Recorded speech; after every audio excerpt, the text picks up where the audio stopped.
Man-made life. It's a topic that has been in the minds of humanity for decades, wondering if we can create life by ourselves and truly play God. The idea has been explored many times before, but most aren't as well known as our two combatants that we have today. The monster, a being made from the mind of Dr. Frankenstein, and Freddy Fazbear, the face of a place where fantasy and fun comes to life, tarnished by the man behind the slaughter, William Afton. This matchup is honestly my favorite Fnaf matchup, and the only one besides Afton's two other matchups being Fendi and Chucky that I actually want to become an episode. I really like how it touches the tragedies of these two characters in their stories, with the monster being framed as, well, a monster by society and even kept out of society by Frankenstein, and with Freddy, him being possessed by a child that was murdered in 1985. In the end, they both had a fiery end, being burned and being put out of their miseries. For this matchup, I'll be using both soft composites for both characters. With all out of the way, let's begin. Victor Frankenstein, born in Switzerland in the 1700s. He always had a fascination with the world of science. Ever since he was a little boy, he read through his family's gallery of books to when he was older in college, wanting to become the greatest mind the world has ever seen. But with that goal, his mind began to spiral out of control, as there's something that he wants to know and have control over that no scientist has ever had. Life. And with this twisted goal of his, Victor set out with his assistant Fritz to raid cemeteries to find the best parts of the human body for his experiment. And with a bolt of lightning, Victor dropped one of the hardest lines in sci-fi cinema.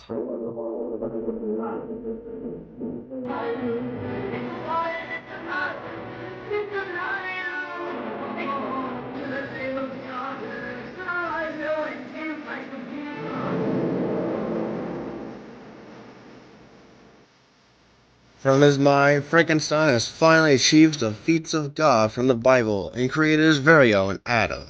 But instead of happiness and excitement, Victor was disgusted and feared by the creature. Leaving it like a deadbeat dad going out for milk, the creature was forced to fend for itself. It quickly learned to adapt to his environment, and thanks to a blind man, he began to learn a human language and read many books just like his creator. Speaking of Victor, the creature began to realize how lonely he was without a friend nor family. That loneliness later grew into hatred for his creator, for giving him a life without a purpose. In a world where everyone sees him as a monster, out of retaliation, he went out to kill Victor's little brother, dad, closest friend, and even his wife, who's also his adopted sister. Yo, Jessica. After the beast fled to the North Pole, Victor tried his best to find the creature, but sadly ended up dying from the elements and exhaustion. With his creator finally dead, the beast stayed in the cold winter until he eventually took his life via burning himself, ending the life of a being who didn't ask to be alive.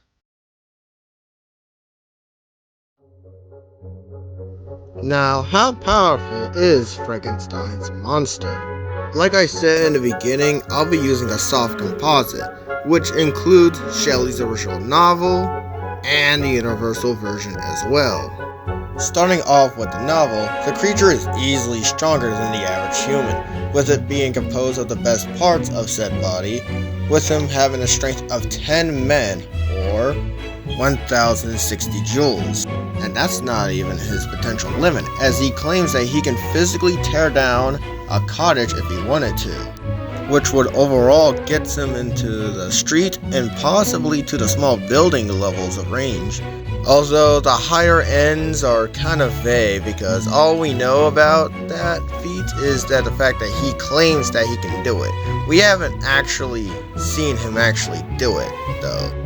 As for speed, the creature is able to run at superhuman speed, with stag-like swiftness or swiftness of lightning, although the latter is most likely hyperbole. Better speed feats include the creature being able to quickly run down mountains with a speed greater than the flight of an eagle, with the bare minimum speeds of species like the German whitetail reaching speeds of 43 miles per hour, to even other species like the golden eagle reaching speeds of 190 miles per hour. Moving on to his universal version, which not only includes the original film but also the sequels. Like his novel counterpart, he is superior to the normal man. But also, if hit by lightning, which would be 5 megavolts of energy, his strength is boosted to the point of it being comparable to 100 men, or 10.6 kilojoules. In the first movie, the creature was able to survive a collapsing burning windmill, which was calculated to be around 16.45 megajoules of energy, or wall level. As for other things like abilities and resistances, the beast is able to live in very harsh conditions, like being in the winter for very long times, and unlike my fat self who needs a buffet level dinner or lunch, the creature is able to live on very small things like berries and acorns. For being an 8-foot tall behemoth, he's actually quite stealthy, being able to stalk Victor from Switzerland all the way to Scotland and blend in with society if needed to. Overall, the creature is nothing to scoff at, as Frankenstein did what he intended and created one of man's strongest beasts. But let's see how this creature of the night compares to our next combatant, if they can survive 5 nights. Bro, that was so cringe of me to say that, but hey, I don't really care. Moving on to the next combatant, let's go. Once upon a time, there was a man with the name of William Afton. The man was known for his technological work, which led to him and his good friend Henry Emily to create an animatronic-based food diner called Fazbear's Family Diner. But after a minor incident, hello everybody, the two men and Fazbear Entertainment created Freddy Fazbear's Pizza, a place where fantasy and fun come to life. The restaurant's animatronic crew included Bonnie the Bunny, Chica the Chicken, Captain Foxy the Pirate Fox, and the star himself, Freddy Fazbear. Plus, a puppet that, gives gifts to the kids. Yeah, that's right.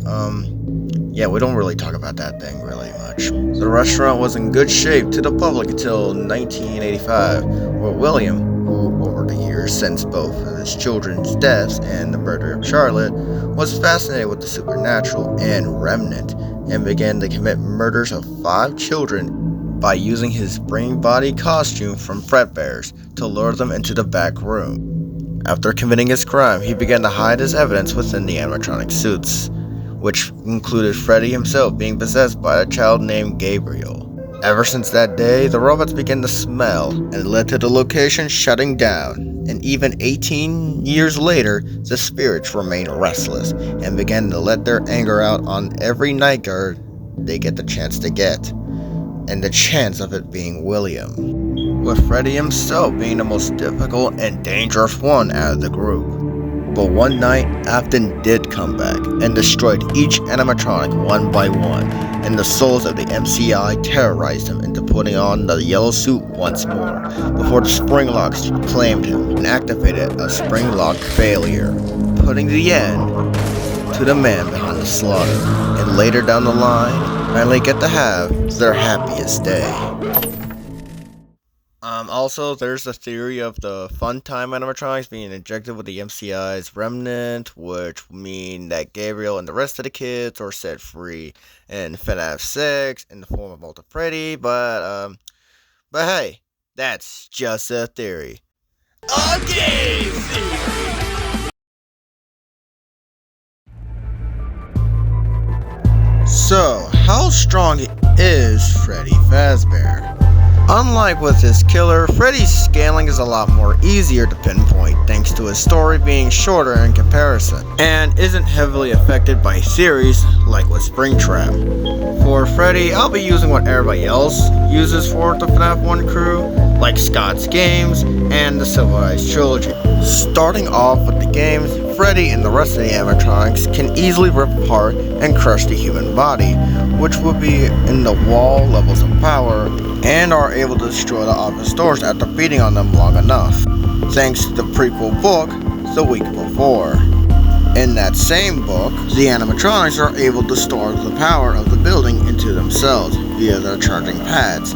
The energy that Freddy and Co. would be able to take was calculated to be 1.21 gigawatts of energy, aka 0.28 tons of TNT, which would be around the building levels of range. Moving on to the Silverized trilogy, the crew was able to beat up and defeat the Twisted animatronics, with the likes of Twisted Freddy being able to bust through walls, which would be around the small building levels of range, alongside them being able to survive a gasoline explosion, which would be again in those building levels of range. As for speed, despite them seemingly being very slow, Freddy and Co. are actually able to traverse throughout the pizzeria at very fast speeds, which such speed feeds like Bonnie's were calculated to be around 46 miles per hour, and Freddy himself being able to quickly travel towards your office once the power goes off, which will be around 70 miles per hour, thanks to the FrankenBear script by user Redscreen. As for any abilities, Freddy is infamous to be the stealthiest out of the four, always being in the shadows, and just like me when someone turns the lights off, is very hard to see. Like the rest of the crew, he's able to absorb electricity via the power of the building, which, as stated earlier, it does boost his strength to some degree. Another thing is Remnant, which is basically soul juice that anything that possesses will have in the Fnaf universe. In UCN, Freddy is able to get faster when the building gets warmer. Although it is UCN, so I don't know if Freddy really can get this ability, or it's just Cassidy throwing 1 and another billion middle fingers to Afton. I don't know, man. Overall, Freddy Fazbear isn't like your normal animatronic. But how does he compare against his chimeric foe? So overall, who wins this fight? So in terms of stats, Freddy is consistently stronger and more durable than the monster by at least 70 times, while the monster is at least 3 times faster than Freddy. As for IQ, in terms of general IQ, the creature is way smarter, being able to understand the English language in a short amount of time, and being able to create fire, and overall have an IQ that rivals even Victor. While Freddy, despite being possessed by just a dead kid, he's actually pretty strategic, and in the Silver Eyes, is able to defeat the Twisted Ones alongside his crew. So both characters take both ends of IQ, with the monster taking general IQ and Freddy taking battle IQ. But due to the monster's rapid growth, he could adapt to Freddy's battle IQ over time. So overall, Frankenstein is smarter. Overall abilities is kind of a tie, because both characters are able to absorb electricity, but Freddy's he can absorb energy from the building itself, while Frankenstein requires assistance to even do it, or needs to get lucky with a lightning bolt. So overall, Freddy takes abilities. Now we must answer who is able to kill the other character first, or more likely to, aka what's their win cons against each other. Sure, the monster is smart enough to create traps and distractions to mess with Freddy, and has the speed and agility to do so, and also is able to study and adapt over time. But one problem that he can't avoid is that he physically can't do much to someone who's literally 71 times stronger and more durable than him.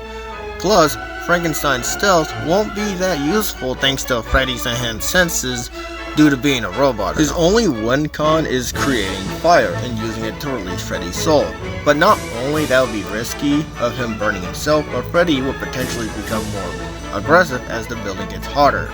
But with Freddy, he can just get his paws on the monster at the right moment, and just pummel him to pieces like Broly did to Frieza in the Super Broly movie. Overall, despite its speed and overgrowing intelligence, it couldn't take the win without the power to make its plan work, as in the end, Frankenstein's monster wasn't ready for Freddy. Hey guys, if you made it this far into this video and watched it all, thank you guys so much for watching. This video was kind of held back due to things, but the next few videos will be scaling videos. Then I'll probably do another matchup. And overall, thank you guys so much for watching. Do the usual YouTube stuff, like, share, subscribe, all that. And I'll see you next time. Bye-byes.